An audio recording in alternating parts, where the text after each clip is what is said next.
The presenting sponsor of Moon Tower Soccer is FVF Law. To find out what makes FVF a different kind of injury law firm, you can visit fvf.law. Hello friends, and thanks for listening to Moon Tower Soccer. This week we'll review Austin's 2-1 win away at Sporting Kansas City. We'll preview this weekend's trip to Frisco to play FC Dallas, and we'll cover a supersized media availability from Rodolfo Borrell that happened last week. My name's Landon Cottom, and I'm joined as always by Mr. Jeremiah Bentley. Hey everybody, I'm Jeremiah Bentley and Landon. It's good to be back with you and see you again. I think that we should talk a little bit about what we have going on, what you have going on specifically next week, and how that affects the show next week. Yeah, so okay, it's going to be a big week for me in general. We're going to Dallas, going to do some family stuff and go to the game.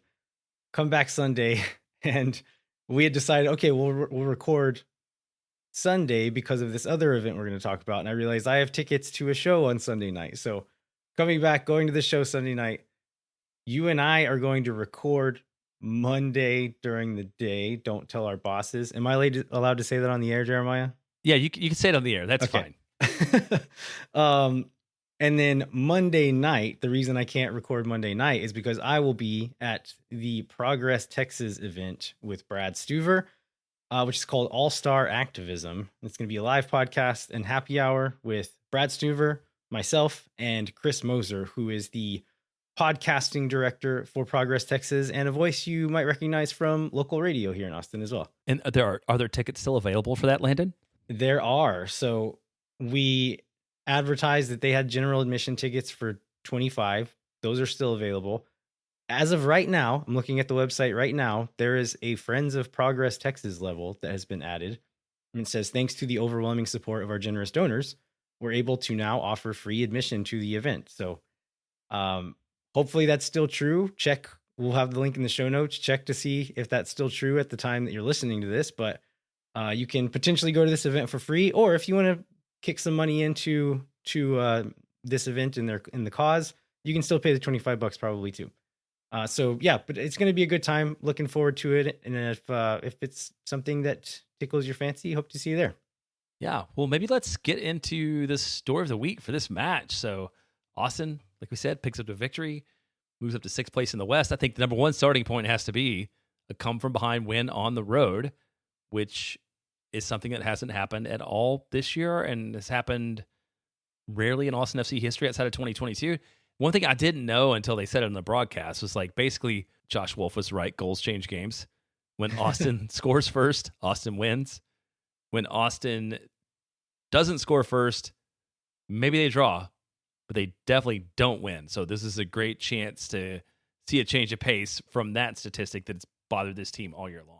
Yeah, that was really surprising to me too. Like I knew that it wasn't surprising to hear that we hadn't come from behind in one, but to hear that nobody in any Austin game has come from behind in one was a surprise to me. Yeah, and I think it was true on the night that it was a little bit maybe atypical from what one would expect. I mean, if like this Owen goal, which I imagine we will have plenty to talk about when we get into sort of the details of the game, this comes like someone against the run of play, and I feel like that was all of Austin's best chances. I mean, if you look at possession, Sporting KC had a bunch of the ball. Sporting KC had a bunch of the tension. I don't remember who the center back was. The center backs for KC were, but they kind of had a bad night. Like that, Austin was able to score in transition, but wasn't really a point in this one where I felt like Austin was dominant. And until Austin gets the second goal to take the lead, I don't know if I really believe Austin was ever going to win. Yeah, I think to a degree that was by design. Not entirely. There was times when Austin was scrambling and holding on for dear life, but to a degree it was by design. In a game where Austin FC knows Kansas City like to push numbers forward, they're also like kind of desperate and don't have anything to lose. So they're going to want to use the ball, push numbers forward. Austin was emphasizing transition moments. And so try to hit quick on turnovers, try to play directly over Kansas City's press when you get a chance. And you don't want to give them too much because they're a team that, even though they give up a lot of goals on their night, they can score a lot of goals too, especially with a player like Jovic in the squad. So playing like that and approaching a game like that can lead to ugly soccer at times. And we saw that for stretches of this game. But if you're clinical on the chances you do create, and you have a player like Owen Wolff who's in such good form and can be a difference maker, that is enough sometimes. And that's been a thing Austin has missed a lot of its existence. And on this night, they took their chances and they had a player who could make a difference out of nowhere. And he makes a difference out of nowhere on that goal, and then obviously makes a key contributor to the second goal where Austin took the lead. And I think really where I was particularly worried was when like Austin comes out of half and they look gassed. They seem like they might concede. Sporting KC makes the first sub. So if I remember right, Austin doesn't come along after that. But like leading up to the second goal, I was really worried that the second goal was going to come from Sporting KC. And Brad Stuver again has a good night and has a giant opportunity saver at the end. But it just seemed like it might well not be Austin's night. So it's great to see them take advantage of the chances that they did have and be pretty clinical. Yeah, and the subs ended up making a difference. Austin was able to kind of compose himself in that moment and have a couple of players come up big, including Brad Stuver, who wasn't super busy on the night, really, but had two huge saves. And then CJ Fodrey, who was not on the field for a super long time, but made his time count tonight. Yeah, so what did he get? I think it ended up being like 22 minutes plus extra time. So, I mean, his first opportunity smashes the ball at the crossbar, which I think everybody was really pulling for CJ because he's made 19 appearances now and hadn't scored any goals. And like, there's the potential, especially in these late moments where he's just kind of running at people to get one. So it was bad to see him not get that. But like, man, the actual goal itself, the one he gets is like, it seemed like a pretty clever goal. And it's also one that I see a lot of guys screw up because, it's a header that he has to direct to a specific place. And he did it perfectly. Yeah, really great header there. He had a breakaway moment where he almost gets an assist for Robert Taylor. And then that header you mentioned where he could have put the game away earlier potentially. CJ is still a player that I think I want to see him play in a different kind of game and be an impact player in a different kind of game, if that makes sense. Where this one was going to be in transition, getting him into space, getting him into set piece situations, and that's where he can be dangerous. I want to see him impact a different kind of game before I'm saying, okay, maybe he's made a step up and can take minutes away from other players at this point. But I will say that as a sub, as one of those fringe kind of players, you have to make an impact on your sub appearances. That's how you're going to get more playing time. It's going to be on the training ground, of course, but in moments like this, they want to know, okay, when I put him on the field, he's going to come in and make an impact, help this team get whatever result is in the cards at this moment. CJ has not really done that in past appearances, and he's gotten quite a few appearances, a lot of them in kind of garbage time where there's not much opportunity for him to make an impact. And so it's hard when you're only getting moments like that. But he did it on this night, right? Like he stepped up, he made an impact and help Austin come away with this victory. So that's all you can ask of him, right? Do it again next time. And maybe I'll be calling for you to start after that one. Yeah, absolutely. I think what he was asked to do was exactly set up for him, which is run at. So he's playing center forward, basically, right, for his whole time, which Yeah. we haven't seen a lot of.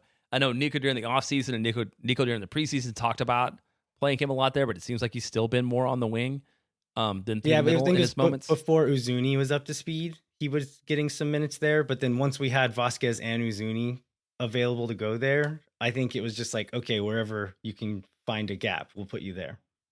But yeah, he's definitely best in a tall, fast guy who can be dangerous that doesn't need to do a lot of other things situation. But really on that night, good to see him. And this is a game we talked about coming into it. There's a bunch of guys out. And so Austin was going to need fringe players to step up. He's not really a fringe player, but I thought Diego Rubio had a really solid game and an effect on the game and was solid like the whole game long. I think we talked before worrying about him sort of getting worn out and maybe where he played like didn't matter as much, but he had an effect on the game all the way down to just like raw shithousery on the corner that leads up to the goal that I think he probably deserves a little bit of credit for just creating chaos out of that. Yeah. I saw friend of the show, Kevin Trahan, pointing this out, but he's like, a lot of players will not celebrate against their former team. And Diego Rubio was actively talking trash to players on the other team after we scored this goal.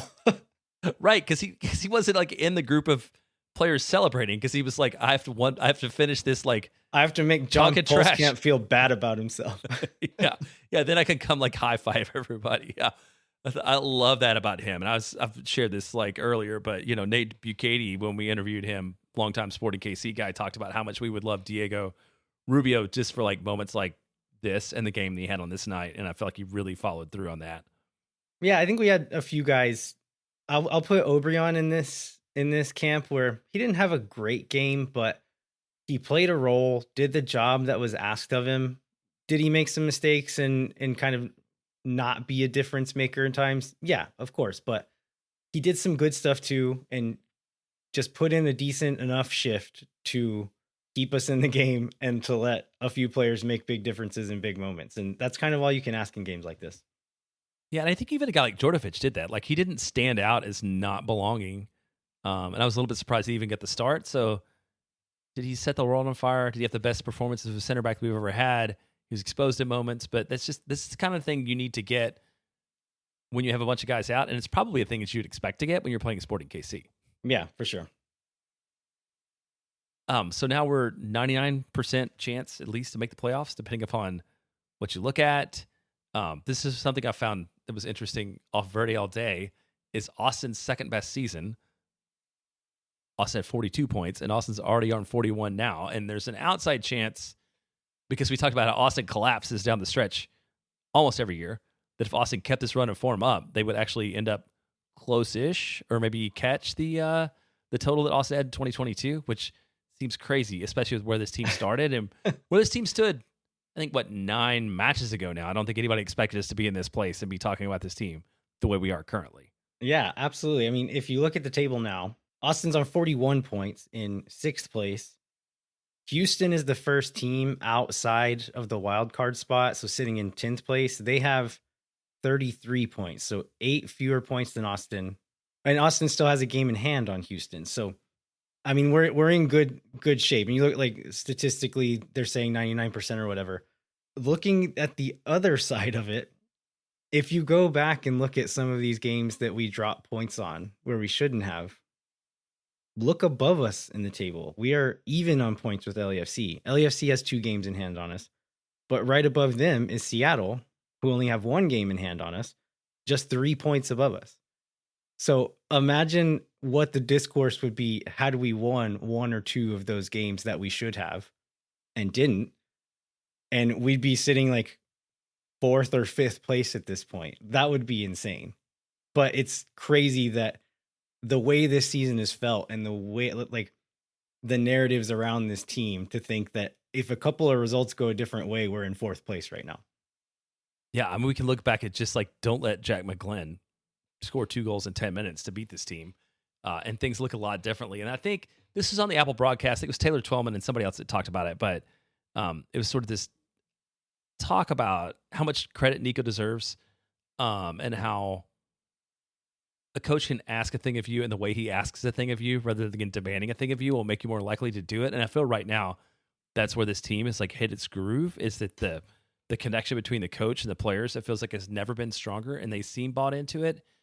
And it seems like they're really responding to like what he's talking to them about and asking him about. And I feel like we've heard that from him in the last couple press conferences after wins, but that seems to really be like a true thing. It's something Rodo talked about in his press conference too. It's like the spirit among the whole organization. He mentioned not just playing and technical staff, but everybody in the club. It feels like everyone's in a good spot right now, and the team spirit is really high. We've talked about Nico Estevez, like our concerns about him not being able to be the bad cop or to like be tough with his players. I don't know that that's necessarily a thing that you have to have. And I don't think there's a right or a wrong way to do it. I think there's the right person or the right approach for the right group of players at the right time. There's probably a different group of players at a different time that approach is not the right way to do it. But it seems like maybe this moment with this group of players is the right time for the way Nico approaches it. Hopefully that's true, and hopefully that can continue to be true. But it seems like they've turned something on, and even though it's not always pretty, they're not always playing perfectly, they're fighting till the end. They're staying turned on for 90 minutes and gritting out games where they haven't at other points in the season. Yeah, I think there's no better way to say it. And then obviously it makes it for us way more fun to talk about how things are going than it has been some other times or many times in the history of this club. Oh, yeah. So let's go ahead and take a break and we'll get into the details of the game. You ready for it? All right, hang tight. We'll be right back with more Moon Tower Soccer. No one is around.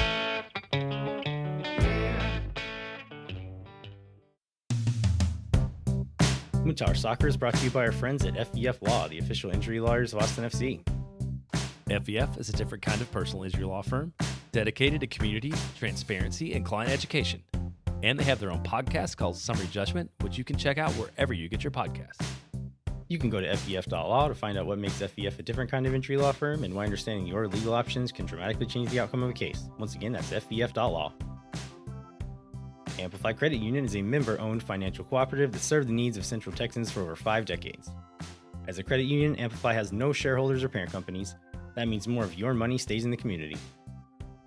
Amplify has been the home of fee-free banking since 2022. Their free checking accounts come with zero overdraft fees or minimum balance. That means Amplify's fee-free checking accounts help you get more mileage from your everyday spending. Amplify membership is open to any Texas resident. Learn to trust your bank again at Amplify Credit Union.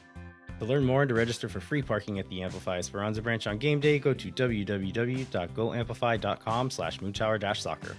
And Moon Tower Soccer is happy to be brought to you once again by Tony C's Pizza and Beer Garden.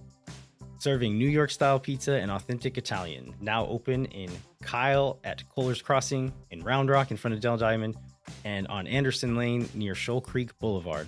The Anderson Lane Beer Garden is just 2 miles from Q2 Stadium. Stop by for pizza and a pint before all this year's home games. Or you can bring the whole family for lunch or dinner and catch the game at the same time. You can dine in, pick up for lunch and dinner. Let's talk about the pizza of the month, because this is actually one that I'm very excited about, and one that I will probably go and eat with the family as soon as possibly this weekend. So this is the mulberry meatball with Chiola family meatballs, roasted red peppers, caramelized onion, and fresh mozzarella. Ooh, that sounds good. Love me a meatball pizza, like with real meat, like where you make a meatball and you cut it up into pieces. Yeah, Love it. that's good stuff. Tony C's also has 2 for Tuesday, where you can get 2 pizzas for the price of 1 every Tuesday, and Pitcher Perfect Thursday, where you get half-price pitchers of beer every Thursday. Visit them online at TonyC'sBeerGarden.com.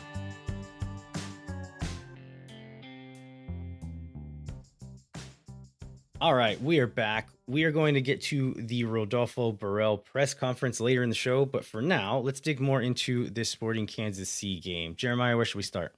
Well, let's start with the questions all week. Is like, who is going to suit up? Who would be available? I went back and looked at like how bad could it be, and found this match from, I think it was September of 2021 in Colorado that Austin played. It, just for context, which will make you feel better about what Austin like rolled out there on the night. So this lineup in 2021 was Tarbell at goal, Manny Perez, Johan Romagna, Tomas Pochettino, Alexander Ring, Daniel Pereira, Hector Jimenez, John Gallagher, Jaron Stroud, Nick Lima, and Mackenzie Gaines, which I didn't even realize like he'd ever started a game. So like, I feel like we knew it was going to be better than that, but maybe only marginally. We get the news early in the week that Austin made 3 call-ups from the second team, being Antonio Gomez and Irvin Torres, who we kind of talked about. I don't know if we thought necessarily that Torres would be available, because we thought he'd like left the US U19s with injury, and then also Adrian Gonzalez. Yeah, and Riley Thomas also made the bench. He's on a first-team contract, but has not made many benches this year. And so essentially 4 second-team players bumped up to the bench for this one. Yeah, so to Irvin's point, so he was announced as going to this US U18 ID camp, which is, they're not playing competitive games. They're going in to essentially have coaching staff watch them play and see if they think they should be in the youth national team. He pulls out with quote unquote injury, which I'm adding these air quotes retroactively here, because leading up to the game, I was thinking, what if they told him to stay back because they think they're going to need him for this game? And it seems like that's exactly what happened, where, okay, yeah, going to US, if it's going to play a competitive match with the national team, that's one thing. going to ID camp is a different thing, and probably getting the chance to play in an MLS match is a better opportunity for that player, and that's what he and the staff decided to do. And I think he's probably pretty happy with that decision at this point. Yeah. Yeah, when it comes to ID, this is probably a better way to have somebody ID you who's playing a match. And then we also had Basard Savovich out, which I think it's actually probably better than we thought it might be, because like there was some concern that both Ilie and Savovich would be out. So we did get the news that Ilie was available, although he didn't start. Yeah, so we had those injuries. We have who all is it?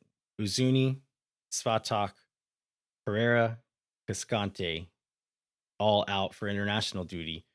And so we kind of made guesses of what this starting 11 might look like.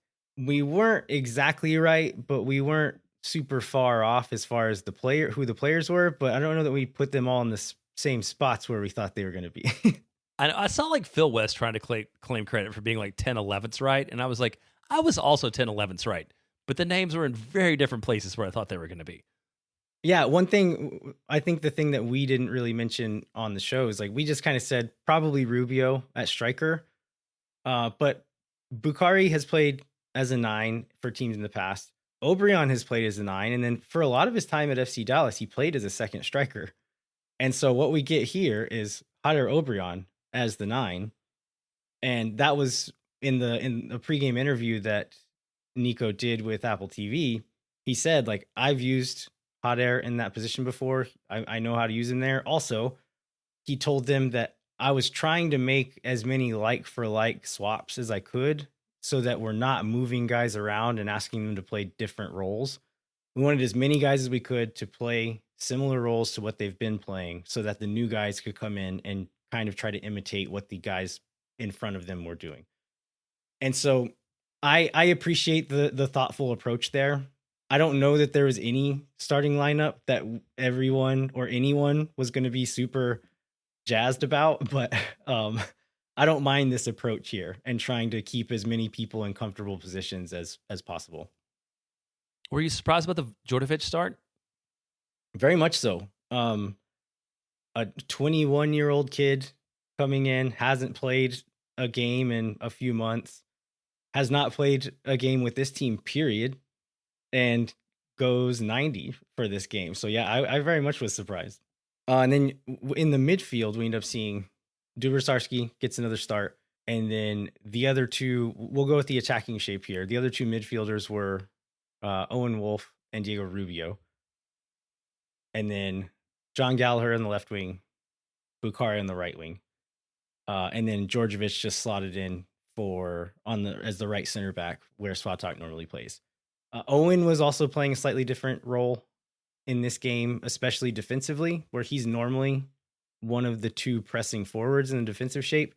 He was playing deeper next to Dubrsarski, which we'll get into this here in a little bit. I think it seemed like he was not super comfortable doing that a lot of times, but ended up doing a decent job anyway. All right, well, let's go ahead and get into some of the game action then, out of here. Now that we set the lineup up, what do we see from Austin early leading up to the penalty? It's a little bit shaky. Yeah, I mean, they get the penalty in the 12th minute, or that's when the foul happens. And I think the moments leading up to that is kind of representative of what was going on defensively during this game for Austin. So Kansas City is able to play through our press, and our defense is pulled totally out of shape. So they were playing for most of the game in like a 4-4-2 defensive shape. But they said on the broadcast that Estevez told them at halftime, I think he told Andrew Wiebe at halftime, that the plan was to do that 5-4-1 look that we did last week with Gallagher dropping back into the back line, and that the timing was odd and they didn't like the fit of that. So they quickly transitioned to a 4-4-2, so much so that I did not ever really even notice Gallagher dropping into the back five. So it was more or less a 4-4-2 with some slight tweaks from what we've seen before, mainly being that Bukhari was moving inside and pressing quite high at times. Owen was playing in that central defensive midfield role alongside Dubrsarski, but because Bukhari was pressing high, Owen would have to come wide and cover wide spaces fairly regularly. And so that's two guys defending a little bit differently than they're used to. On top of that, add a new young center back, and you're going to get plays early in the game when they're still trying to figure out what Kansas City's doing. And it led to what happened here. So going back to what actually happened on the field, Owen starts to step to mark a pass that he probably shouldn't have. And as he takes a step, they play a ball behind him. And Dessler is already upfield. So that takes two people who would normally be a little bit deeper defending those areas, not there anymore. And so when they play behind Owen and Dessler's not there, Djordjevic has the step super high, follows the ball all the way to the touchline, and is out of position. They drop it back to midfield, but two of our back line players are 15 yards away from where the back line is or should be.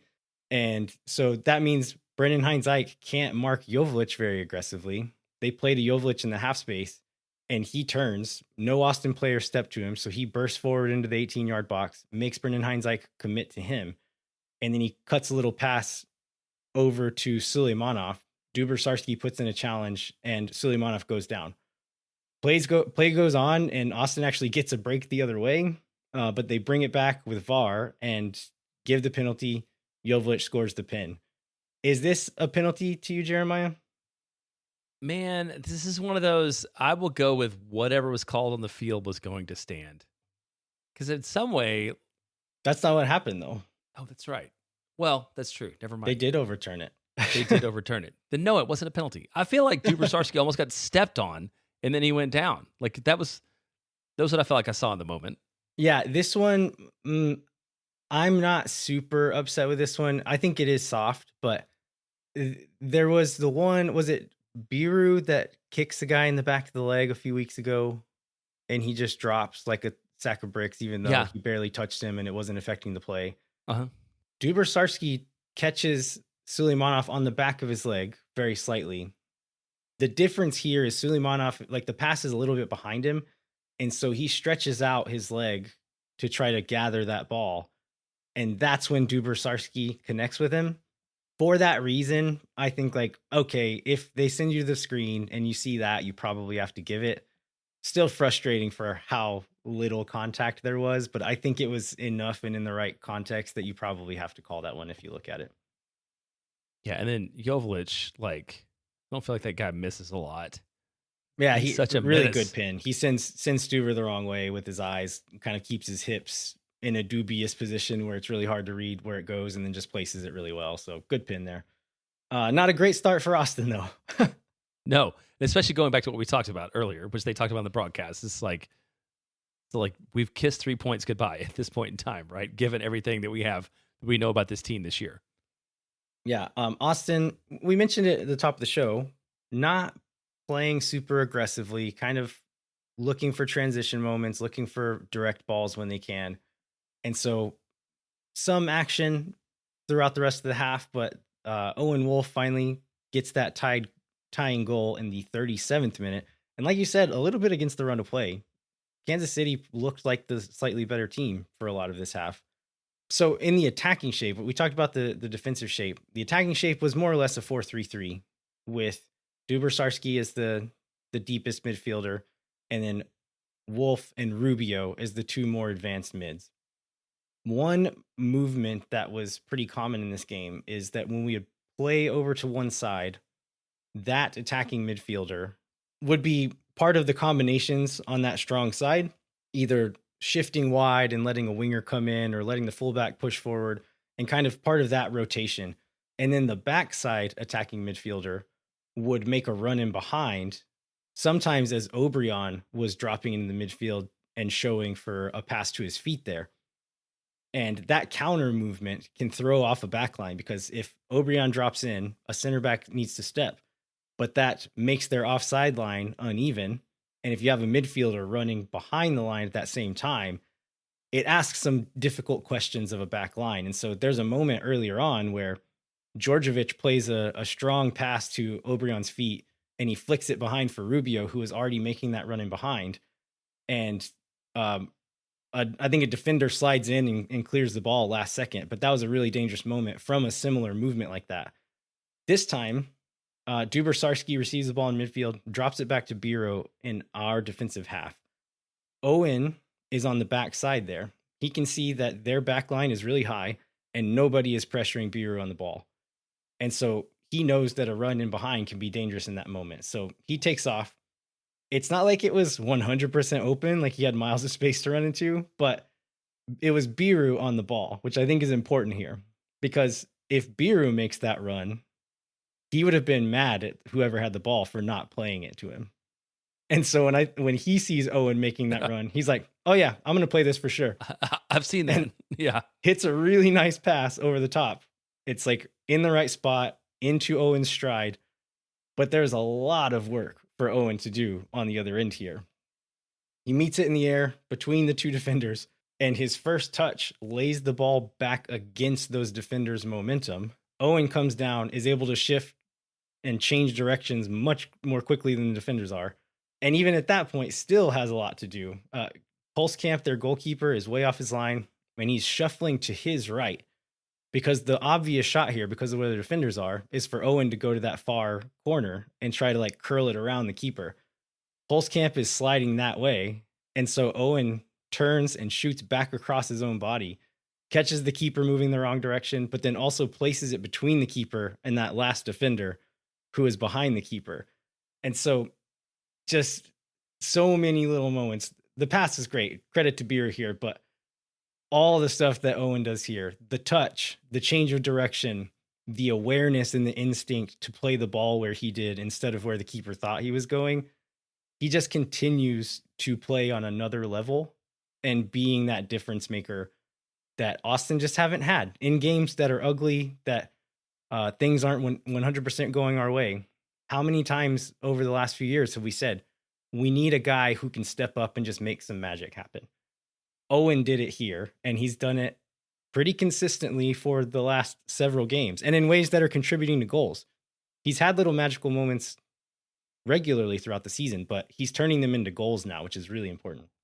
Right. He scored, 5 now himself, right? I mean, plus the goal contributions. And I mean, this is obviously a very lofty comparison, but there's like echoes of Sebastian Driussi in 2022 when things weren't going right, but there was still always the chance that Austin was going to win a game just because of individual magic. And then also it was interesting on the broadcast, all of a sudden everybody's like, this guy should be on the national team. Like, although like just suddenly out of this, which I think we believe there's a point in Owen's future where it leads up to that, but it's just kind of funny to see like the whole national media in real time, like wake up to the possibility that he will realize the potential that we've seen for his entire time at Austin. Yeah. And after he scored this one, they cut up to this wall they have in the stadium there, which is like their wall of legends. Yeah. It's like their Hall of Fame. And it says Wolff on it, which is for his dad, who is on that the Hall of Fame there. Also on that wall is the name Arnaud, Austin's assistant coach. We didn't really mention any of this last week, but Ilie played there for 4 or 5 seasons. Diego Rubio played there for, I think, 2 or 3 seasons. So lots of Kansas City connections coming in and taking the points home today. You're right. Yeah, good for us. Bukhari gets a chance in the 44th minute. This is, again, it's like some nice, quick, efficient play in the midfield, followed by a direct but intentional ball over the top for Gallagher. And the placement's not perfect. Pulskamp's able to save it, and that takes us into halftime. Kansas City come out from halftime swinging. They make some early attacking subs. I think they take off a midfielder and put on a striker, and they put on a more attacking left back. And Austin is pretty much pinned in their own defensive half for the first 20 minutes of the second half here. We make some subs in the 67th minute. So it's Fodrey for O'Brien, and he's just playing at the 9. Taylor comes on for Gallagher at left wing.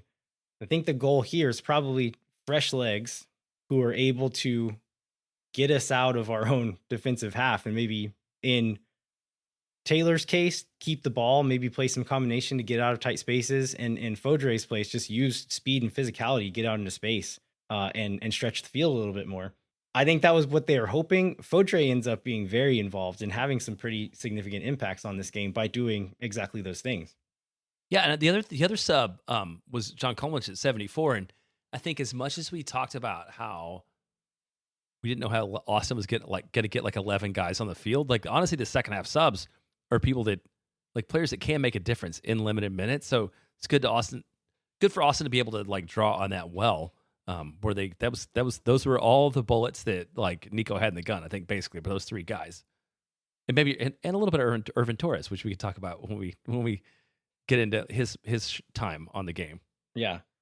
Not long after this, Jovic gets a chance, very close to goal, but gets called for a foul. Like he commits a foul in our box against Heinz Eich. Very clear foul. He trips him and pushes him down before shooting.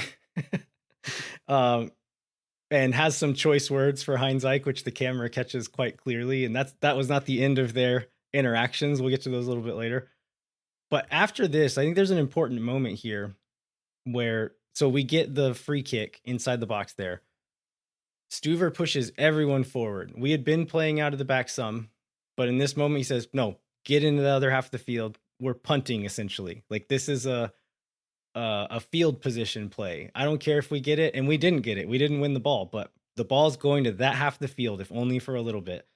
And from that moment, Austin is able to kind of calm down and compose themselves, get the balls out and like get some counter opportunities and just not be scrambling in their own defensive half for a little bit. So good call from Stuver here. I think there's other things, including the subs countering there, but just good game reading from Stuver in that moment. CJ gets a chance in the 73rd minute. Owen springs a counter a few minutes before. He has Taylor running up the left side, but Jacob Bartlett, one of their midfielders, grabs Owen's jersey and pulls him back right as he's about to play it, and he can't play the ball. They go back later and give a yellow for it, but Austin is able to keep the ball in play for several minutes before this. We lose the ball 2 or 3 times, but then we win it back by counter pressing and are able to keep the ball in their half for a while, which is also really great. And then Owen receives the ball wide right. CJ's at the top of the box, makes a run, like a slanted run towards the back post. Owen spots him, and Owen just lofts a really nice ball into his path towards the back post. CJ goes up, and I think because Owen hits it with his right foot, the ball's lofted and kind of curling slightly away from goal. And so CJ goes up and the ball curls just a little bit out of his path. CJ can't get over it, but gets good contact. It hits the corner of the goal frame. But like good energy, good movement from CJ, but can't quite get it. But that would have been, I mean, the go ahead almost came at that point instead of a bit later whenever he finally gets it. Yeah. And it's just like, I'm glad. I feel like he's had those opportunities. Well, this is going to be clear from the fact that he finally scored a goal. Like he's had those opportunities, these promising moments in the past, and like they just haven't come to pass or come to be for some reason. So it was good to see him do that, but then also good to see him make the big opportunity later. Yeah, it was a little on bit a harder like, shot, right? Yeah, maybe. I think it was definitely a harder shot. Yeah, it's almost like a jump ball. Like you have your 6'5" wide receiver that when you're on the 15-yard line, you just throw it into that corner and let a guy jump. That pass from Owen, it wasn't completely that way. It was a nice ball, but it felt a little bit like that. Like CJ's running. All right, I'm just going to put it up there and let him go get it. See what happens. Yeah. Another chance comes right after that in the 75th minute. Rubio gets away from a tackle, springs a counter. He has Robert Taylor and Bukhari on his right, Polmanich on his left. If Rubio picks his head up, he has like a mile of space to just, it doesn't even have to be a good ball. Just a ball forward puts Bukhari into so much green grass. He doesn't look up, so he ends up carrying the ball, probably keeping a little bit too long. Plays a ball to Kolmanich, but it's a little behind him. We all know that Kolmanich does not like to touch the ball with his right foot, and so he ends up playing a really awkward little chipped ball into the box for Taylor. Taylor tries a little sidewinder attempt and just misses it and just lands on balls top on of the top ball. of it. Yeah. And so that's another chance where maybe we could have put this away earlier and just didn't do it. Kansas City responds. They almost get a goal of their own right after that. So there's an extended passing sequence. They find Jovic in the box. He drops it back to Shallowy at the top of the box, who rips a shot, and it is headed for the far top corner. Stuver comes up really big with a great save here. Again, Stuver was not super busy in this game, but this one and one we'll get to later, without some impact players on the offensive side, we're not in this game at all. But we could have lost it 2 or 3-1 if Stuver is also not involved in this game. Yeah, absolutely. I mean, I think it's a really good point. It's just, and this is like going back to last week when you talked about like Austin converted chances, and the other team left a lot of chances on the field, and there's some great individual moments. But this Kansas City team, it's one of these things. Like I'm a little bit surprised to see like how. Well, I know when they're in 13th because they give up a lot of goals because they are certainly threatening all the time to put another goal on the scoreboard. Right after that chance, CJ Fodrey gets out on the break, has numbers running with him. He hits a square ball like across the top of the box for Taylor, who's kind of trailing on the backside there. Taylor gets good contact, but the placement isn't quite good enough to beat Pulskamp, but still forces a save, pushes it out for a corner, and it ends up being the corner that changes this game and does put Austin ahead.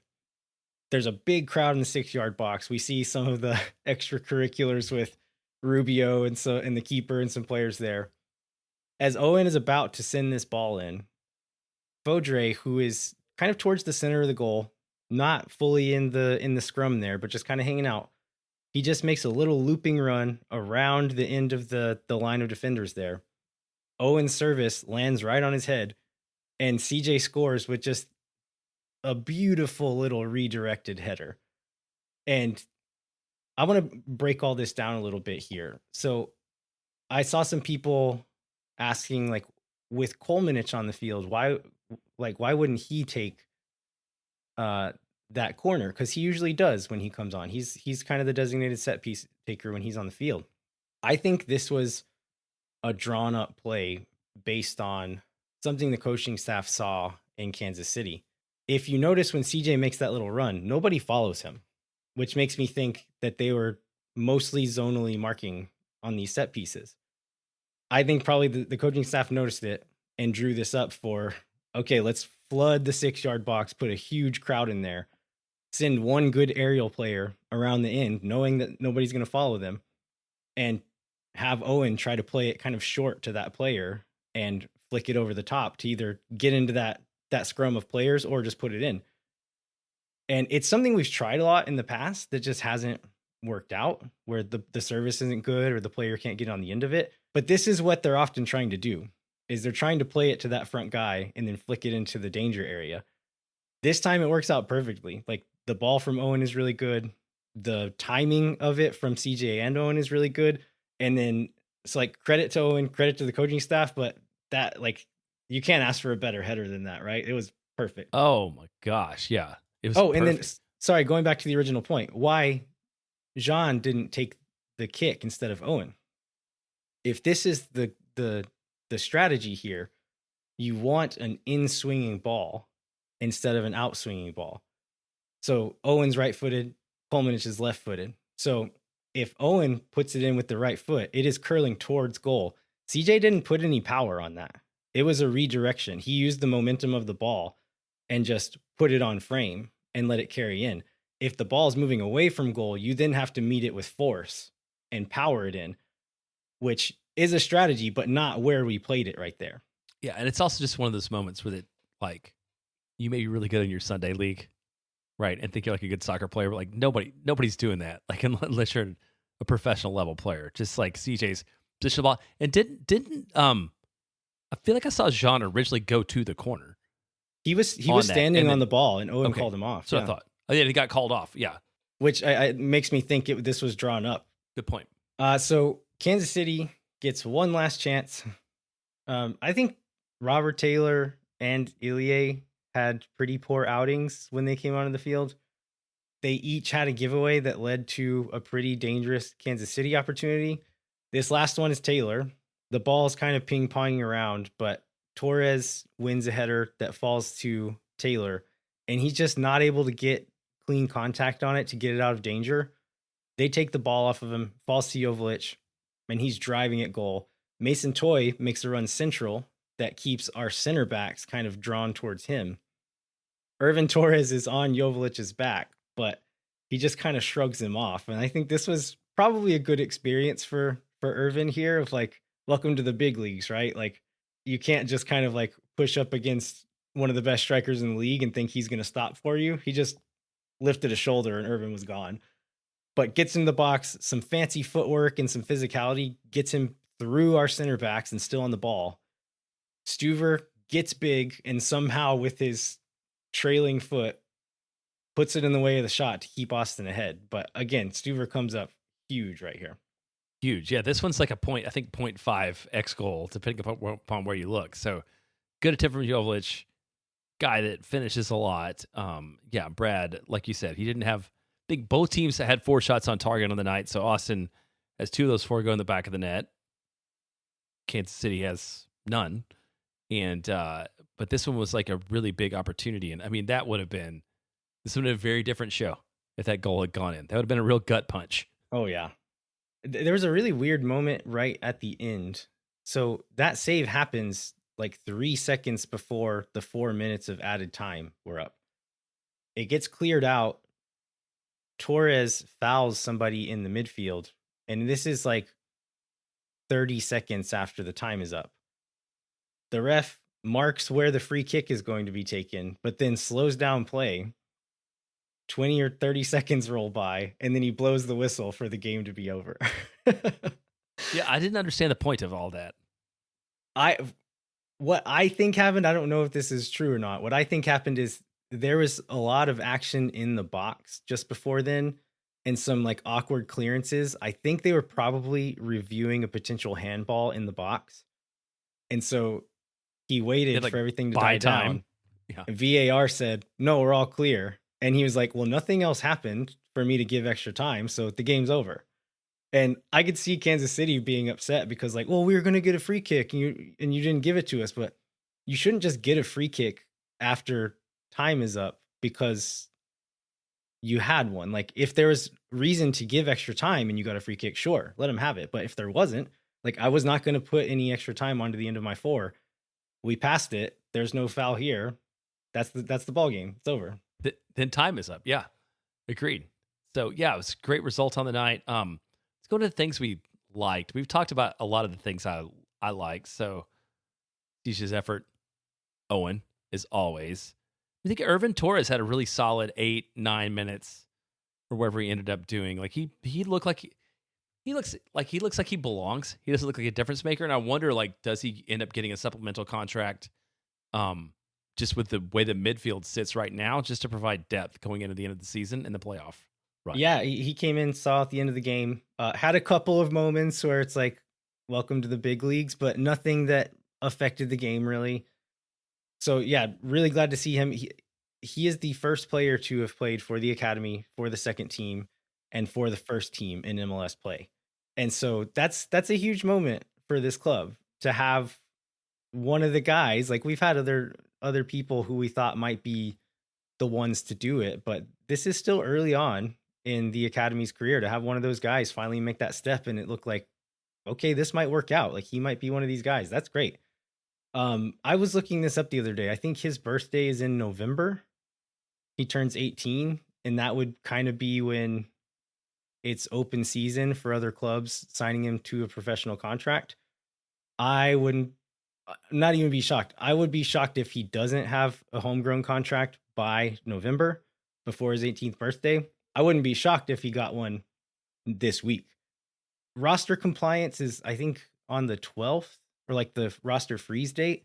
I don't know if this is true. I know like making signings from within your organization works a little bit different.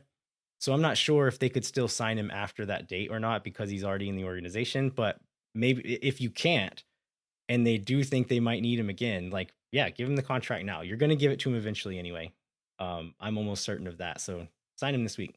Yeah, go for it now. They have the flexibility to do that. Wait, and that reminds me. So like the first time he played, I don't know if we talked about this in the show. First time he goes to the game, the video afterwards shows like him going to the game and these 2 people who appear to be his parents, like screaming and to be excited that he's in the game. That's actually my friends Ralph and Vanessa, who have never met Irvin Torres, but like love him as a player. And they were just like so excited. I think the camera people is like, the only reason anybody would scream this much for Irvin is if they were his parents or Landon. So like, I forgot. I think I told this story on the show. I don't think I told the story of the show before when he came in, but yeah, those weren't his parents. What else did we like here? Oh, I already hinted at this a little bit, but Heinz Ike and Joveljic fighting throughout the game. So there's the words from Joveljic to Heinz Ike after he fouled him. There's a ball that gets played in behind, like in kind of a scrambling moment, and Joveljic is gonna like shield it towards the sideline, and Heinz Ike just comes through and absolutely decks him, just like hockey shoulder checks him. And Heinz Ike doesn't do that a lot, right? So I think there was some intention. If it were a different player, maybe that it doesn't happen. And then there's a moment again later where they kind of come together and some chatting there, but like you don't see Heinz Ike get spicy like that very, very often. So I thought that was kind of fun. That is kind of fun. Oh, sorry. There was one more thing I like. Oh, go for it. Djordjevic's passing game. There were some moments where he gets caught out, maybe makes wrong decisions defensively, but he was really composed on the ball, played some really nice, like long, accurate diagonals, some really nice just balls to Obrion's feet, breaking lines there. So, I mean, 21 years old, new to the country, new to the team. There's going to be a learning curve, but I think this is better than we could have or should have expected from a guy in that situation. So I'm pretty excited about this kid. Yeah, I think it's very true. And it's easy to forget how young he is because of the way he looks. Right. He's the beard of a 35-year-old man. Disliked. What do we dislike? I mean, yeah, just we talked about all these moments that could have made this game go the other way, save a few stellar performances from Austin's side. I don't like that. It makes me nervous for tougher opponents in bigger games that maybe we're not going to be able to get results in those, but we're at the time of the year where it's just win, baby. Like, get the points how you can. Try to get better. We need to be better if we want to actually get anything out of this postseason, but definitely some stuff to improve. Yeah, and I kind of wanted to dislike Joveljic, but there's like no reason to. He doesn't really do anything, just, wrong or annoying so much that I want to dislike him, other than he's a threat all the time. Yeah. We should probably go ahead and wrap this game up and take a break because we want to save some time to talk about this Rodolfo Borrell press conference. Again, this is 85 minutes or something. The man is not afraid to hold court and have a lot of opinions on things. And I think we should just take time to take advantage of what he gave us and maybe dig deep into the most interesting points out of the whole thing. If you're like a total sicko and you want to watch the whole 85 minutes, it's available on the Austin FC website, but we're going to hit on the high points for you and share our own thoughts on that performance. All right. Hang tight. We'll be right back with that and our FC Dallas preview. Moon Tower Soccer is brought to you by Sage Wilson Realty. The Sage Wilson team is made up of Austin experts who are client-focused and have over 30 years of combined real estate experience. Our friends at Sage Wilson Realty are giving away 2 tickets to an upcoming match. You can fill out the form in the show notes for your chance to win. If you or someone you know or need Sage Real Estate advice in Austin, talk to our friends at Sage Wilson Realty. Be sure to check them out online at sagewilson.com. And our premier sponsor is Garwood's Consulting, helping clients in the public affairs space from lobbying at the local, statewide, and federal levels to digital and communications campaigns across the country. McGuire Woods Consulting has offices in 10 MLS cities, but only supports this podcast and Austin FC because we're going to make the playoffs, baby. Heck yeah. Contact our friends at McGuire Woods Consulting at mwcllc.com for more information.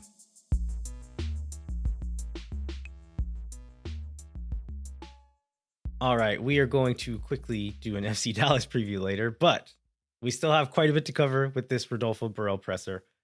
As you mentioned, he talked for a long time, which as you said, he's not afraid to share his opinions and hold court, but also I appreciate him being willing to give that much time. And they actually tried to wrap it up in an hour, and he was like, hey, there's no rush on my end. I'll stay for another 20 or 30 minutes if they have questions. I don't want to kick anybody out if they still have questions they want to ask, which I thought was really, really great. All right, so you were there, got the chance to ask some questions. So I'm interested sort of specifically in the ones you asked, but then we can also talk about generally kind of what other people had and what the vibe in the room was. I guess the number one thing is what's the turnout for this one? There was probably, I don't know, 10 or 12 people in the room. Decent. Yeah. Yeah. This is at Q2 in the training room, right? Is that or the This classroom? is Or whatever it is? it's St. David's. Sorry, St. Yeah. David's in the classroom. Yeah. Okay. Yeah, the classroom where the academy players go to school during the day. So there's like Yes. like art assignments on the wall and stuff, which is kind of a funny setting for this kind of thing. Yeah, yeah. It's a weird kind of room. So I think let's start with the roster section. So I think one of the things that we know is that these probably tie together, but we know Julio Cascante is the only TAM player on the FC roster. We know that is uncommon, I believe unique, in terms of teams in MLS. And I believe the answer that he gives is like something about how like TAM and GAM have to work together. But why don't you give the extra context for that? Yeah, I thought this was an interesting answer. So he would go on to say during this press conference that like people think it's a travesty if you don't make 3 or 4 signings every window. And there are people who think that way, but I think there's also a lot of people who said like, okay, we get that you can't make a lot of signings, but there's this mechanism and these resources that you're just seemingly choosing not to use, specifically TAM. Like that is a space where you could have signed one player probably using that mechanism, and we just didn't do it. And his answer was really interesting. And I mainly wanted to know, like, okay, is there a reason? If so, what is it? And we've talked about this on the show a lot, but his answer was kind of like, because I didn't want to yet. Right. There's like a human psychology as part of this answer. And I mean, it was a very interesting one. Yeah. He talked about when he got here that there's a lot of players getting lots of minutes who are making very little money, and a lot of players who are making a lot of money who weren't seeing the field. And that it's talking about human psychology. Like it's a weird place for everybody to be in, but that it was causing problems, or at least some discord in the locker room when he got here. And he said like that existed when we got here. And so as I'm turning this roster over, he kept using the word hierarchy, like trying to set a hierarchy within the team. And I think what he was trying to get at was like players on a certain salary level, at the salary level that is like appropriate for their level of play, if that makes sense. So the guys who are starting a lot making the most money, the guys who are fringe players making a little bit less money. And he's like, you can't control that 100%. Like there's always going to be some variance there, but I want to set a base and have a clear hierarchy. And then once we have a good culture, a good base of players, and then talked about like length of contracts as well, like signing a lot of 3 and 4 year contracts, that we know what it's going to be next year. We know who the players are we're going to have next year and the year after that. At that point, then I will start using these other mechanisms. But until then, I'm focusing on building up my base of players, both like personnel wise, but also roster build and salary wise. And then we'll start building the pieces on top. But knowing that those guys who come in at that number have to be better than the guys who are in the team now to warrant the higher salary that they're going to be getting. So I don't know if I 100% like the reason, because I would rather get better players in now that can help this year. But I appreciate that he has a reason and that there's like some logic behind it. And that I think it also just lends itself to the theory that we've had that like a lot of these moves aren't for this year. Like he has his eye on the big picture build. And this absolutely is pointing towards that, right? Like intentionally not using resources that could make your team better, but could also potentially hurt you in the long run if you don't do it perfectly. Yeah, that kind of ties back to this thing we were talking about, just like with the vibes with Nico and things like that. Like that kind of locker room, that kind of culture, and like making sure that he's not creating something that's like toxic. But yeah, it's hard as a fan to be like, but you could sign a guy now that will help this team now. And like, we're choosing not to. And then I think the next thing I want to ask about, so he had like a GAM spreadsheet, is that right, with him? And like got it out to answer a question of yours? Okay, let's get into that. I asked the TAM question, and then later on I asked the question about him making trade, like the international roster slot, trading for GAM. And then asked like, okay, so you did scrap and fight to get a little bit of extra GAM. Um, is this going to like is it all going towards compliance for this year, or will you actually be able to use it for next year? He said, we didn't have any GAM. We had $40,000. And he picks up a piece of paper and starts reading out the amounts of GAM that every other MLS club has. It's like $4 million, $2 million, 750K. We had 40,000. And I was like, okay, I appreciate that. And like I did kind of forget like what the disparities were there. But then I was like, but also the money we do have, can you use it next year? Or is it all going this year? And he just went off again. He's like, we only had 40,000. Okay. And you've been in the room with him a few times now. You know, he'll do this thing where someone asks a question and then that topic comes up later on. He'll like reference towards that person again as he's answering someone else's question. He's like, okay, Brandon Vasquez's injury. And he'll like gesture towards the person who asked about Brandon Vasquez's injury. I asked the first question about allocation money. And so every time he mentioned allocation money for the rest of the time, he would reference over at me like, I see you, GAM nerd over there. I mean, it's interesting. I guess there's no way to see that other than being in the room, but sort of the way maybe this is why these take a long time, but like the way he controls a room, I think controls is a fair term, right? Like, Yeah. He definitely comes in with intent. He comes in with like a preset. He's very prepared in understanding like the questions he might want to get, and he's very prepared to like respond and build a narrative around the way he wants to respond to the things that he knows we're going to ask about. Yeah, for sure. He's definitely has his points he wants to hit. And sometimes it's great because he'll give you more information. It's like information we wanted to have. But then sometimes it's like it leads to him not answering the question you asked, which is what I got one of those times. Or it's like, yeah, I think this one time last year was like, yes, I understand. The United States is very big. Travel is like a lot, but like we don't need to talk about this 4 different times. Yeah. One other thing while we're on the thing of allocation money, I did ask about the trading the international roster slot with Philly and then flipping it to New England. I was like, what can you share about how that happened? Like, how did you pull that off? And he was like, I can't really talk about that. Like, if I were on the other side of it, I wouldn't want it out in the open, so I'm not going to say anything. And so it makes me think like, yeah, he had some kind of leverage and used it to fleece a team who was in need for that spot. Hey, good for him on doing that. This next one is about like selling players. He talked about like when you need to sell players or why you need to sell players. I think it relates to a little bit of I don't know, man, like the future of Owen Wolff maybe not being in Austin. Yeah, and he was talking about the GAM disparity and the only way to get more, like the team who had 4 million. I don't even know who that was, but any team who had multi-million dollar amounts of GAM, they got it because they sold players.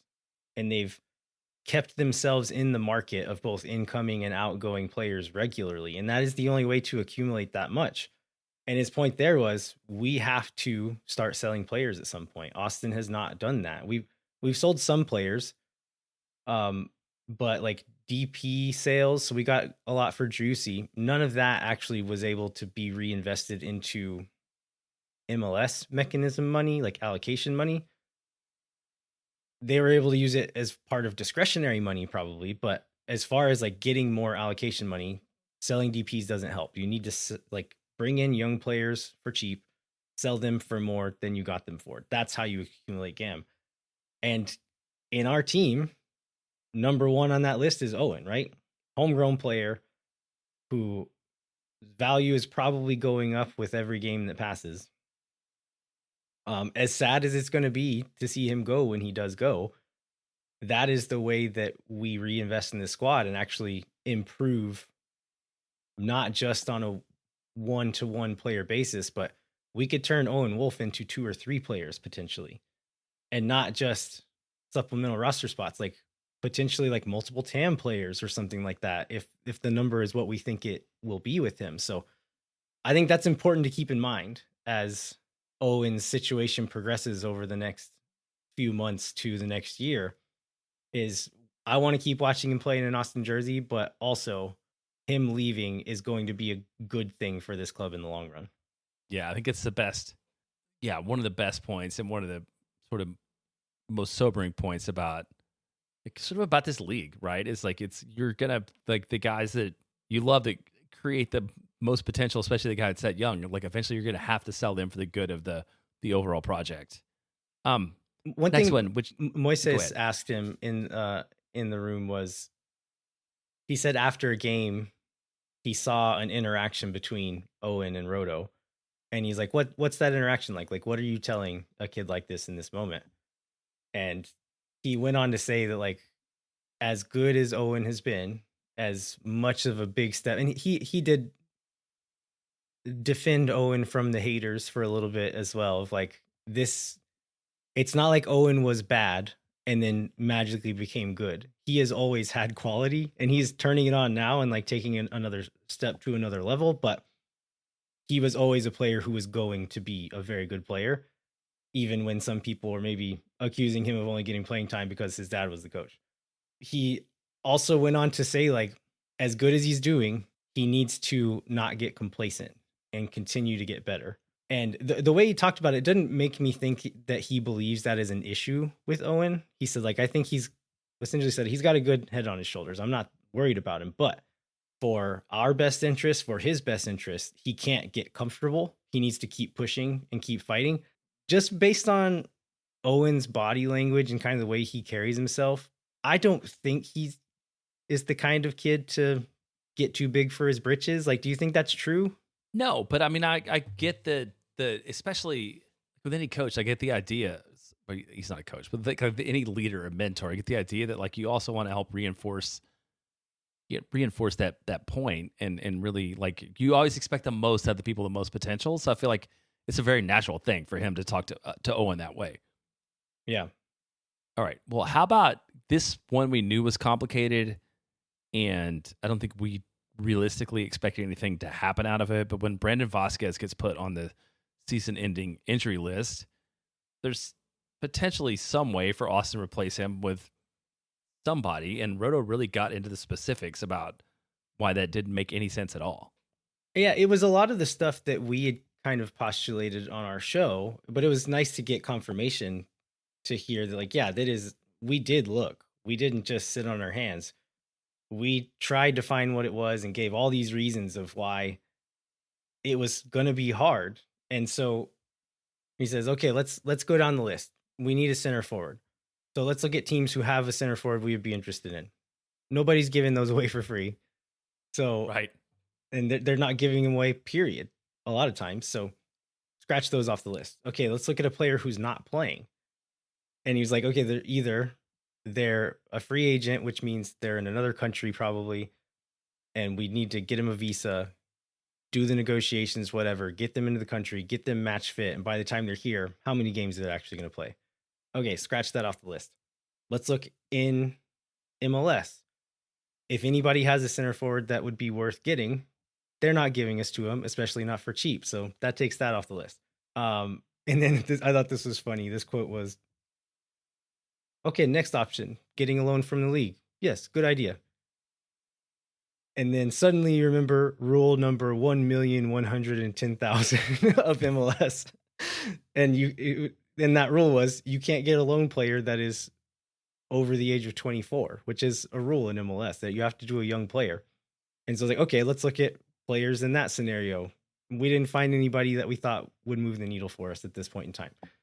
And so he's like, we did look, but just looking at long-term contracts or the people who are available or the amount of time it was going to take them to get here, we didn't find any solutions that we felt would help or wouldn't be detrimental long-term, knowing that Vasquez is going to be back on the field next year. And so they tried and it just didn't make sense at the moment. I feel like this is a common theme of his belief in building rosters in this press conference is like talking about not making short-term decisions that pay you in long-term or hurt you long-term or, like just, the short-term gain that creates long-term pain is just something he's not going to do. There's also some talk about the second team, and multiple times just essentially said, like, y'all got to understand that the gap is so huge between the first team and the second team that not many of these guys are going to make the first team and are not ready to contribute to the first team now. The timing this week was maybe a little bit bad for him, given that, Right, when 3 of them. yeah. But CJ Fodrey is on a first team contract. And Irvin Torres is like, as much promise as he has, is probably not taking a starting spot on the first team anytime soon. I think his point stands. Like, we love our FACito boys. We've been watching some of these guys for several years. We want them to do well, but we have to remember that not many of these guys are going to ever contribute on a first team level, not just in this team and other teams. He did concede, like, we need to eventually get to a point where some of them are contributing. That is the goal. And that's why we bring any of these guys in, but know that it's going to be a few of them. It's not going to be a lot of them that ever do that. Yeah, I mean, goes back to why like Damian Loss is in USL, and we think that's the right place for him to be, right? Is that like the next best level of competition to MLS is not the second team, it's USL. And even you can't expect a lot out of USL guys either, but they are playing at a higher level of competition. Yeah, and he talked about the difficulty of not having the, like, in pyramid next step down. Like, the only thing in our pyramid is many steps down from the first team. And so if you want someone that needs experience at that next step down, you have to send them out of the league, out of your pyramid, out of your control to an extent that isn't true in other leagues in other countries. And he said that systematically, like, that needs to get better over time as well. Yeah, and I think this is probably actually pretty early, but this came up, but sort of like what happened to Nicky Boloco, and I think he offered a lot more context on this. It was because, like, in the press release when he went out, we got like one sentence, which the information he offered in the press conference is like consistent with that, but had more elaboration. Yeah, he essentially said that some family stuff came up. Boloco, and he was careful not to throw Boloco under the bus. He said that very politely, like, who knows, like, where the shades of gray are there, but he was very careful to kind of protect Boloco here as well. But just said he came to them and said, "Hey, there's some family stuff going on.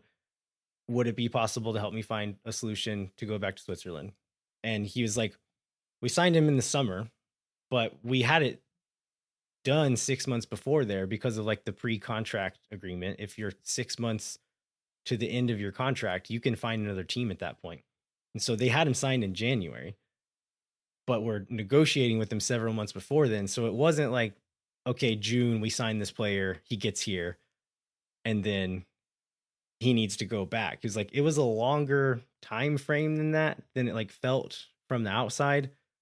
And that, I think this was a bit of the spin here, is like, we had other players that we'd signed in between now and then that we didn't feel like we needed him as much. And so it worked out for everyone. We got our 15% sell on. I thought all that part was a little bit of spin of, like, making it feel less bad that we lost one of the only players we signed in this window, which, again, fair enough. He can sell this whatever stories he wants to on that side of it as well.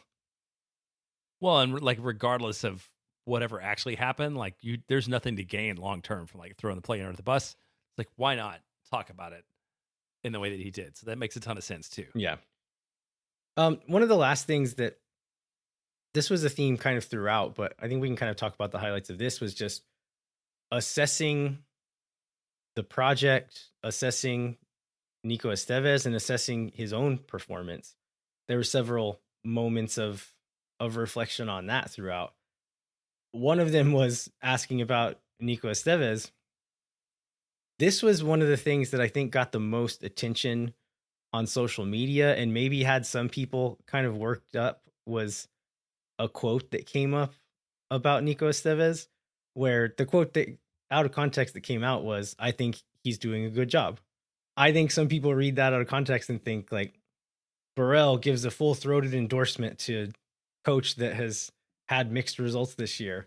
If you listen to that full answer and hear the tone of his voice, I did not get to the end of that answer thinking that it was like a super enthusiastic endorsement of the coach. So we're not getting the Nico Estevez 3-year contract extension the second that Austin clinches a playoff berth. Is that what you're hearing from what you interpreted out of that? Yeah. Did you read it that way? Like, do you agree with my take on it? No, I agree with your take on it. I mean, it was a very matter of fact, like at this point in time, I believe this, which having the benefit of another win, like I think Nico Estevez is doing a pretty good job right now too. I don't know if he's going to be the coach for the next 10 years here. Like it's to be determined, but I'm not surprised that Rodo would say that. Yeah. He was like, all things considered, it's been a weird year. He's new. A lot of the players are new. He's had injuries. It's been hard for him, but all things considered, I think he's doing a pretty good job. And then I think he kind of said the same about himself, right? Like, he's like, okay, you don't see everything from the inside. You don't have all the information, but as bad of a state as the roster was in, and you could read that as spin too, right? Of him saying that like, oh, it was terrible, but look what I've done with how little I had. There probably is an element of spin to that, but we know what the roster looked like. Like, there's been enough transparency changes in the league since then that we do know that this roster was in a really bad shape, and his hands were extremely tied that first transfer window, but then have continued to be to some degree in the following windows. So I think it's fair to say that he did inherit a really poorly constructed roster with very little flexibility on how he could change it. And so I think he's just saying like, yeah, I wish we could be better. I think there's some mistakes we made. I think we could have done a little bit better on certain things, but overall, I'm quite pleased with what we've done from where we started. And that's a true statement. Like I don't have any issue with him saying that. Oh, he did. This is another quote I just want to sneak in. He said, "Unfortunately, you can't go to HEB to buy GAM." That's perfect. Yeah. But he was talking about his ambition, and he was like, "Don't think that I'm pleased and think that like what we have now is the final product and this is all we were aiming for." He's like, "My ambition is much higher than this. Believe that. Like, I want more. This club wants more. I've gotten support from ownership. They want more. And so give us time. Like, I'm going to be working day and night." And he at one point referenced the bags under his eyes. He's like, "Look at this. This is what it's done to me. This is that. But I thought that was I don't know, a nice way to end it there, just to say like, don't think I'm done. I'm still fighting to make this team one of the biggest in MLS, and I think he believes that, and I think he believes in himself a lot. So hopefully he can back it up, and we've seen some reasons to have hope in the work that he can do. So it's going to take time, and he's open about that, probably longer than any of us want it to, but I do believe he's going to work really hard to try to do it. Hopefully he can make it happen. Yeah, hopefully he can, and if he does do it in the way that he talks about, and he seems to believe, that it will be like a good long-term result for this project, and not like a 2022, which came out of nowhere and was never to be repeated again, but more sustainable, like a Seattle kind of model or whatever, right? Where it's like top 5, top 6 every year, and then if things break right, you end up higher up the table. Yeah. Hopefully we didn't miss anything. Listeners, if there's any major points that we did miss that you want to hear us talk about next week, let us know and we'll try to loop that back around. But we need to preview the FC Dallas game. All right, let's do this. So it's Saturday, September 13th. This weekend, 7:30. It's in Frisco. Landon, you will be there.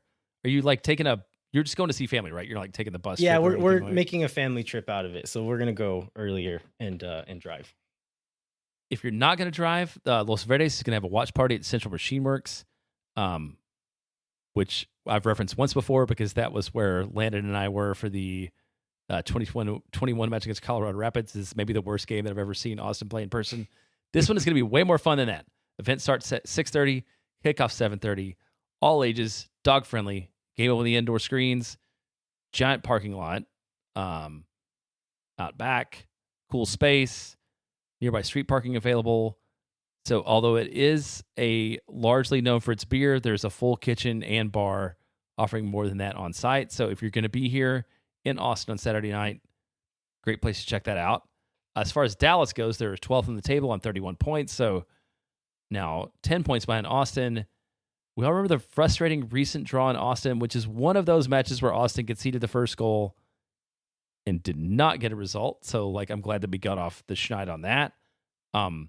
Last week they drew St. Louis City 1-1. I thought St. Louis got like a ton of shots. I don't remember the number now, but like by far outshot them because Michael Collodi got a red like 30 minutes in. Dallas plays a man down, still ends up nodding it at 1-1. Yeah, this game was, I watched the highlights of it and it was wild. Collodi gets a dog so red for taking a guy down, and he's the keeper, so he's the last defender. And this is early in the first half. They put on this backup guy who's mostly played next pro minutes. And he has a million saves and like plays out of his mind. But yeah, we're gonna play this guy who unproven at the MLS level until last week. So let's hope that it was a fluke and he doesn't do the same thing this week. But he'll be coming into this one with some confidence for sure. Yeah, and then one thing that we looked at, so I'd written Austin has never gotten a result in Dallas, and then you asked me like, well, does the result mean like we've lost every match, or we've like never gotten points? And we have gotten points, but 1 point. No, not points. Point. 1 point. Yes, we have gotten a point in 2022. This is not. I've been to 3 of those losses. None of them were very fun. So like, why do we think it will be different this time? Well, do we think it will be different this time? Well, I took it from the positive approach to say why it will be different this time. But yeah, I guess the better question is like, do we think it will be different? And if so, what is it about Austin that makes us think that? Yeah, I mean, the team has some momentum right now, right? They're going to be feeling good about themselves. We've got a lot of guys coming back from international duty who I think for the most part were playing quite well before they left and contributing to why Austin has been good the last little stretch. So I think it's just a good time of year, just a good moment in the kind of swing of the pendulum for Austin to go to Dallas at this time. That doesn't think I mean, we've learned this lesson many times that I don't think you should expect to win any game on the road against any opponent in this league because it's really hard and the statistics bear that out, right? So we shouldn't expect it, but I think we're in a good place to potentially carry that momentum into this game and get more than 1 point against Dallas. Well, one of the interesting things there is that another thing Twellman said in the post-game broadcast was that, unlike in previous years, the thing that counts right now for teams leading into the playoffs is like getting hot now, and Austin seems to be doing that. And so like hopefully we'll see a continuation of that, which bodes well for what we hope will be like a long playoff run. So one thing to be looking for in this lineup, so we already mentioned the goalkeeper, Collodi out with the Reds, so they'll be playing their like third string keeper for this season. Petar Musa, who has been one of their few bright spots this season, came out of this last game against St. Louis with an injury. I'm not sure how serious that is, if it will actually keep him out of this one, or if it was just precautionary and he'll be back in. But potentially another bit of good luck for Austin if he doesn't play against us. On the Austin side, I think like today and tomorrow are the last international games. So we're expecting all of those guys to be back. So Svatak will slot back into the starting lineup. Uzuni will almost certainly slot back in the starting lineup. Danny will probably slot in the starting lineup. There's still a question about Ilie and Sabovic, whether or not they'll be ready to start again. But I mean, Duversarski has been good enough in these last 2 games that I'm fine with him going again. Like, he's been good enough offensively and then disrupted enough and covering enough ground defensively to allow other players to kind of make up for his lack of offensive presence. So I'd be totally fine with him running back out if those other guys aren't ready yet. Yeah, I think that's like the big difference is just Svatak clearly coming back is really important because you have to be able to count on him. Julio coming back, I think, is the third. The reason Julio coming back is important is because the reason Julio being out was important because Svatak was out, but it's great to have him as a third option. And yeah, the midfield becomes a lot stronger. I think Uzuni, like you said, Uzuni is like a big difference. It's just good to get some consistency from this Austin lineup that's been pretty good over the last 9 matches or so, and hopefully we'll be able to continue that and continue to gel, because we know that like familiarity with each other and the chemistry has been building over the season, and it'll be great to be able to see more of that. I haven't done this math, and I won't do it now to put our listeners through this. If everyone comes back, and let's say Sabovic is ready to go and back on the bench, we would probably have to leave first team players off of the match day roster, right? I think it's right. Yeah. So would it be a possibility for, say, Julio Cascante to come back from international duty and then not make a match day roster when he comes back? I don't know if it's gonna. I don't know if it would fall that way. I think with everybody back, an interesting thing is like, does CJ go from scoring a goal to not making a match day roster, which seems like another possibility. Yeah. With everyone back, it's a first world problem, Yeah, which good Austin has problems not to have. had. Yeah, problems to not have. often had. All right. Anything else, Jeremiah? No, let's wrap it up. All right. We'd like to remind you to rate, review, and subscribe wherever you get your podcast. Come find us on the internet. Join the Patreon so you can. I got word that Y Scout is eliminating their lowest tier. And so if I keep it for next year, I'm going to be paying a lot more. This is why Patreon is so important to us. I can keep scouting players and watching lots of minutes of obscure leagues from across the world at an exorbitant price because you guys support us financially and help us do that kind of thing. Otherwise, I probably wouldn't be doing those things. So thank you very much. Thanks so much for listening. We'll be back next week to review the FC Dallas match. We'll preview the midweek Open Cup semifinal match against Minnesota, along with the league match at home versus Seattle, and cover any other Austin FC news. Until then, I'm Landon Cotto. I'm Jeremiah Bentley. We'll catch you next time. When no one is around.